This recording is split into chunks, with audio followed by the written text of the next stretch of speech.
एक ऐसी कहानी की कल्पना कीजिए जो शक्ति, भक्ति और एक गहरे दिव्य रहस्य के धागों से बुनी गई हो। आज हम उसी अद्भुत कहानी की परतों को खोलने जा रहे हैं। क्या कभी किसी ने सोचा है कि कोई बच्चा जन्म लेते ही अपने पहले ही दिनों में देवताओं को चुनौती दे सकता है? कोई ऐसा जो आसमान में चमकते सूरज को बस एक साधारण सा मीठा फल समझ ले और उसे निगलने के लिए उड़ पड़े, और जिसकी एक हरकत से ऐसी खलबली मचे कि खुद देवताओं को उसे रोकने के लिए धरती पर उतरना पड़ जाए।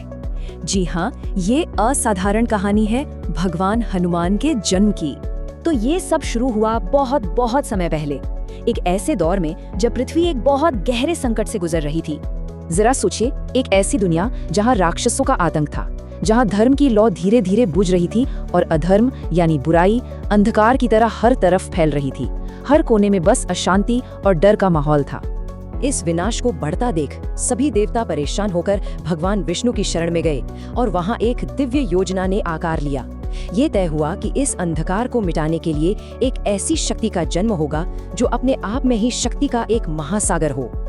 और बस यहीं से उस दिव्य योद्धा के जन्म की तैयारी शुरू हुई, जिसमें कोई एक नहीं बल्कि कई दिव्य शक्तियां एक साथ आ रही थीं।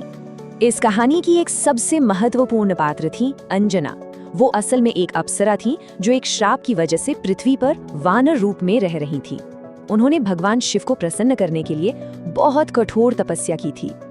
अंजना के इस भक्ति से खुश होकर भगवान शिव ने अपने ही अंश से एक दिव्य शक्ति, एक तेज उत्पन्न किया।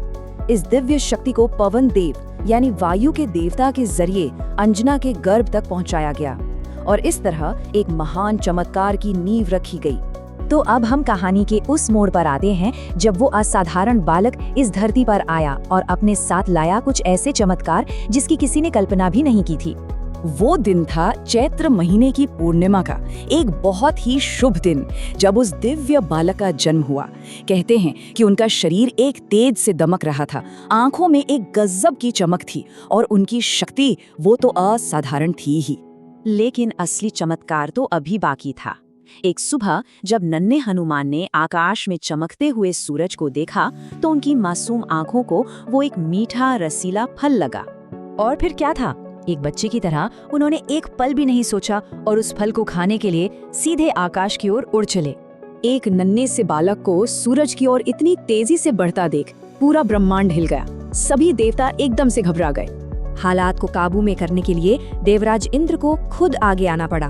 उन्होंने अपने सबसे शक्तिशाली अस्त्र वज्र से उस बालक पर प्रहार किया, जिससे वो बेहोश होकर पृथ्वी पर आ गिरे। लेकिन उस बालक का गिरना कहानी का अंत नहीं था, बल्कि ये एक बहुत बड़ी घटना की शुरुआत थी। इसके बाद जो हुआ उसने उस बालक को हमेशा के लिए बदल दिया। अपने पुत्र को इस तरह घायल देखकर पवन देव का गुस्सा भड़क उठा। बदले की भावना में उन्होंने एक ऐसा कदम उठाया जिससे पूरी सृष्टि कांप उठी। उन्होंने दुनिया भर में हवा का बहना ही रोक दिया। हवा के बिना धरती पर हाहाकार मच गया, हर जीव तड़पने लगा।